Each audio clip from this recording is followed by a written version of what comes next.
ఆరోగ్యకరమైన మహిళలు ఉంటేనే బలమైన కుటుంబం అవుతుందని జిల్లా కలెక్టర్ పి రాజాబాబు అన్నారు. నగరంలోని జీజీహెచ్లో స్వస్తి నారి స్వశక్తి పరివార అభియాన్ కార్యక్రమాన్ని ఆయన ప్రారంభించి అనంతరం జరిగిన సదస్సులో ఆయన మాట్లాడారు. ఈ కార్యక్రమానికి జిల్లా వైద్య ఆరోగ్య శాఖ అధికారి డాక్టర్ టి వెంకటేశ్వర్లు అధ్యక్షత వహించారు.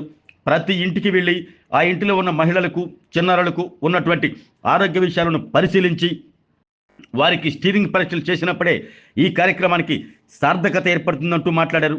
జిల్లాలో ప్రధానంగా వైద్యం ఆరోగ్యంపై దృష్టి సారిస్తారని, ఎక్కడైనా లోపాలు జరిగితే సహించేది లేదని అన్నారు. ప్రతి ఒక్కరూ ఈ కార్యక్రమంలో భాగస్వాములు కావాలని కలెక్టర్ పిలుపునిచ్చారు. ఒంగోలు పార్లమెంటు సభ్యులు మాగుంట శ్రీనివాసరెడ్డి మాట్లాడుతూ ప్రధానమంత్రి నరేంద్ర మోడీ పుట్టినరోజు సందర్భంగా భారతదేశంలోని మహిళలు చిన్నారులకు ఆరోగ్యకరమైన జీవితాన్ని అందించాలన్న లక్ష్యంతో దేశవ్యాప్తంగా స్వచ్ఛ నారి స్వశక్తి పరివార అభియాన్ కార్యక్రమాన్ని ప్రారంభించారంటూ మాట్లాడారు.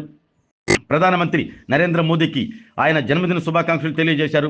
ఒంగోలు శాసనసభ్యులు దామచర్ల జనార్దన్ రావు మాట్లాడుతూ మహిళలు బాగుంటేనే ఆ కుటుంబం బాగుంటుందని, అందుకోసమే రాష్ట్ర ప్రభుత్వం ముఖ్యమంత్రి చంద్రబాబు నాయుడు మహిళల ఆరోగ్యం కోసం ప్రత్యేకమైన ప్రణాళికలు రూపొందించుకుని కేంద్ర ప్రభుత్వంతో కలిసి 15 రోజుల పాటు ఈ ప్రత్యేక కార్యక్రమాన్ని ఏర్పాటు చేశారని, వైద్య ఆరోగ్య శాఖ సిబ్బంది మొత్తం కూడా మహిళల ఆరోగ్యం పట్ల శ్రద్ధ చూపించి వారికి అవసరమైనటువంటి పరీక్షలు చేసి వారికి కావలసినటువంటి మందులన్నీ ఇచ్చి వైద్యాన్ని అందించాల్సిన బాధ్యత మనందరిపై ఉందని, ఈ కార్యక్రమాన్ని విజయవంతం చేయాలంటూ అన్నారు.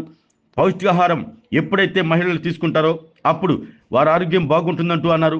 ప్రతి ఒక్కరూ ఈ కార్యక్రమంలో భాగస్వాములు కావాలంటూ కోరారు. ఈ కార్యక్రమంలో నగర mayor Gangada Sujatha, nodal officer Shyamala, RIMS deputy superintendent Namineni Kiran Kumar, medical college principal Ashok Kumar, వైద్యాధికారులు, సిబ్బంది పాల్గొన్నారు.